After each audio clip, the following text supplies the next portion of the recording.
आखिरकार अरविंद केजरीवाल जेल क्यों गए, उन्हें गिरफ्तारी उनकी क्यों हुई, क्यों गिरफ्तार करना पड़ा? लिकर स्कैम, शराब घोटाला। ये शराब घोटाला दिल्ली का क्या घोटाला है, कब शुरू होता है, इसकी टाइमलाइन और जिसे हम कहते हैं क्रोनोलॉजी क्या है?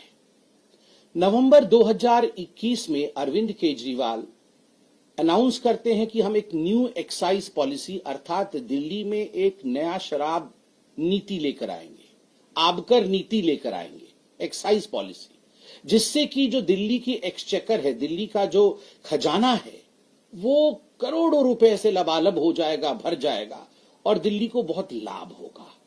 मगर आनन फानन में बिना कैबिनेट के अप्रूवल के और बिना सरकारी अप्रूवल के, जबकि सरकारी डिपार्टमेंट ने कहा था, एक्सपर्ट्स ने कहा था, ये जो आप एक्साइज पॉलिसी ला रहे हैं, प्राइवेटाइजेशन करने की बात कर रही है, उचित नहीं है, मत करिए, फंसोगे। ये सब कुछ ताक में रख करके फिर भी नवंबर 2021 में नई एक्साइज पॉलिसी आती है। जुलाई 2022 में दिल्ली के जो चीफ सेक्रेटरी थे, उन्होंने बड़े स्पष्ट रूप से कहा कि ये नई आबकार नीति जो आई है, इसमें कहीं ना कहीं गड़बड़ी है, इसकी जांच होनी चाहिए। और जुलाई 2022 में ही जो लेफ्टिनेंट गवर्नर थे, उन्होंने सीबीआई की जांच की आदेश दिए। जब सीबीआई की जांच की आदेश हुई तो आनन फानन में अरविंद केजरीवाल जी ने इस न्यू एक्साइज पॉलिसी को, शराब नीति को तुरंत वापस ले लिया। पहला प्रश्न दिल्ली की जनता ने और हम सब ने पूछा कि केजरीवाल जी, जिस एक्साइज पॉलिसी को आप कहते थे कि ये कमाल का एक्साइज पॉलिसी है और इस एक्साइज पॉलिसी से दिल्ली के रेवेन्यू को करोड़ों का फायदा होगा और भारतीय जनता पार्टी इसको लेकर राजनीति कर रही है, क्या कारण हुआ कि जैसे ही ये जांच के दायरे में आता है, आप तुरंत उसे वापस ले लेते हैं और कोई कारण भी नहीं बताते हैं? तो आज तक वो कारण नहीं बताया गया, उसे वापस ले लिया गया। 19 अगस्त 2022 को आप याद करिए, पहला सीबीआई रेड होता है मनीष सिसोदिया डिप्टी सीएम के घर में और 22 अगस्त 2022 को ईडी फाइल करती है केस, मनी लॉन्ड्रिंग केस में, कि बहुत बड़ा घोटाला हुआ है, मनी लॉन्ड्रिंग हुई है, पैसे इकट्ठे किए गए हैं गैर कानूनी तरीके से। कैसे? कार्टेलाइजेशन अलाउ किया गया है। ये शराब कंपनियों का जो एक जत्था बनाया गया है, जो आपस में एक दूसरे को कैसे फायदा पहुंचा सकते हैं, इसके लिए एक्साइज पॉलिसी में प्रावधान किया गया। एक्साइज पॉलिसी पहले इन शराब कंपनी, जो कि अरविंद केजरीवाल जी के मित्र हैं, अरविंद केजरीवाल जी के दोस्त हैं, उनको पहले लीक कर दी गई, फिर उसको ट्वीक किया गया, उसमें बदलाव लाया गया ताकि शराब कंपनी अपने मन मुताबिक इन कानूनों में बदलाव ला सके। जो ब्लैक लिस्टेड कंपनी होती है, उनके लिए कानून में प्रावधान है कि वो इस टेंडरिंग प्रोसेस में अप्लाई नहीं कर सकते हैं।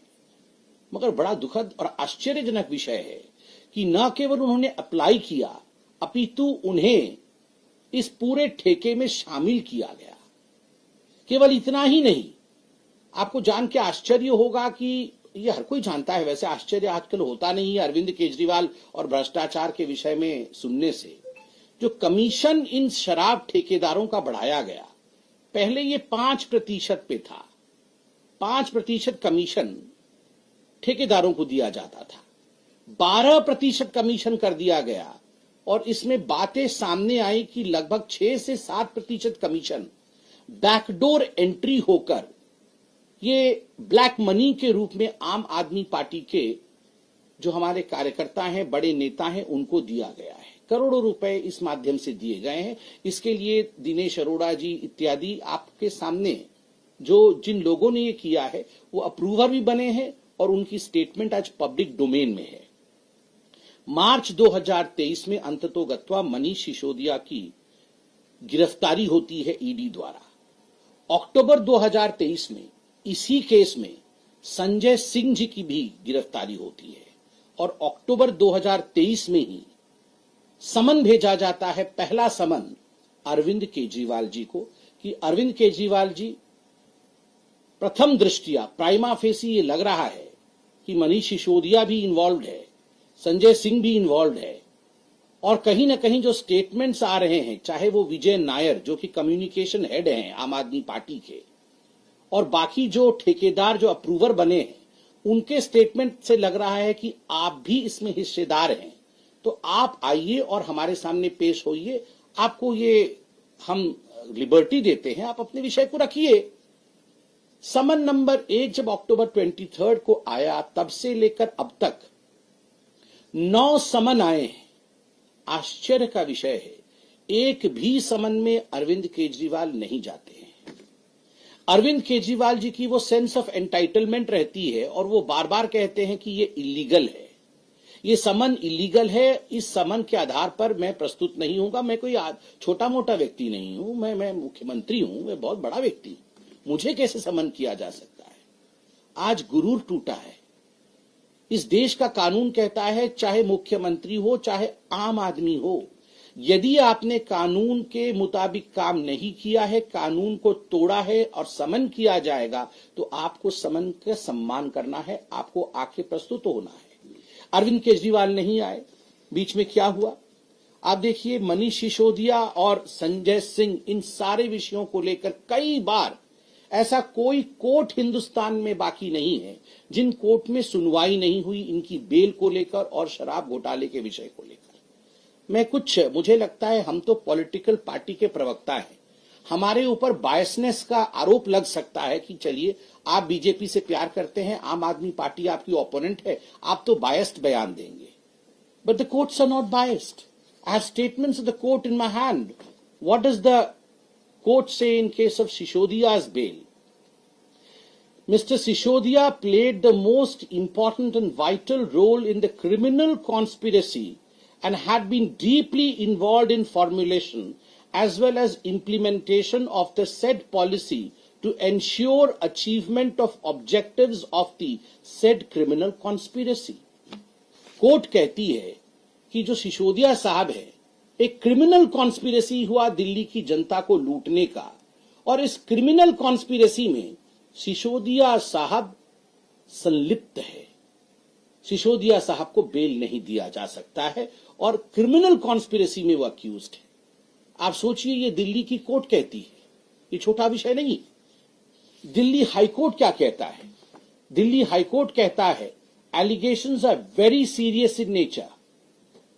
जब बेल को रिजेक्ट किया गया और सारे तथ्यों को देखा गया, तथ्यों के आधार पर सुनवाई हुई, तो दिल्ली हाईकोर्ट ने बड़े स्पष्ट शब्दों में कहा, these allegations are very serious in nature. इतने सीरियस एलिगेशंस हैं और आम आदमी पार्टी नाटक नौटंकी करने में लगी है। Should there be an investigation, a fair investigation on allegations that are serious, or should there be high drama, high voltage drama on allegations that are serious? This is for the people of Delhi and this is for the people of the country to decide. Investigation महत्वपूर्ण है या drama महत्वपूर्ण है? जब allegations बहुत serious हैं, ये हिंदुस्तान के लिए सोचने का विषय है। केवल इतना ही नहीं, सर्वोच्च न्यायालय सुप्रीम कोर्ट में जब ये पूरा विषय जाता है, मनीष सिसोदिया जी के बेल का, एक्साइज पॉलिसी के केस में संजीव खन्ना, जस्टिस संजीव खन्ना, उन्होंने बड़े स्पष्ट शब्दों में एक वाक्य कहा जो यहां मैं पढ़ना चाहूंगा और जो मुझे लगता है it was the main reason as to why the whole of country today knows the fact. It was the nail in the coffin. And the sentence is, Justice Khanna SC said, one aspect regard to the transfer of money, 338 crore, is tentatively established. We have dismissed the bail. Bail को खारिज करते हुए मनीष सिसोदिया का supreme court के justice Khanna ने बड़े स्पष्ट शब्दों में कहा, एक मनी ट्रेल एस्टैब्लिश हुआ है और वह भी 338 करोड़ रुपया का मनी ट्रेल एस्टैब्लिश होता है। कहीं न कहीं भ्रष्टाचार की बू यह सुप्रीम कोर्ट तक महसूस करती है और तभी मनीष सिसोदिया को बेल नहीं देती है। जिस देश के सर्वोच्च न्यायालय ने मनी ट्रेल के बारे में बात किया, आप बताइए, क्या वो व्यक्ति गिरफ्तार होना चाहिए या नहीं? उसका जो किंगपिन है, सरगना है, अरविंद केजरीवाल गिरफ्तार होना चाहिए या केवल वह एक मुख्यमंत्री है, वह एक साधारण आम आदमी नहीं है, इसलिए उसे छोड़ देना चाहिए?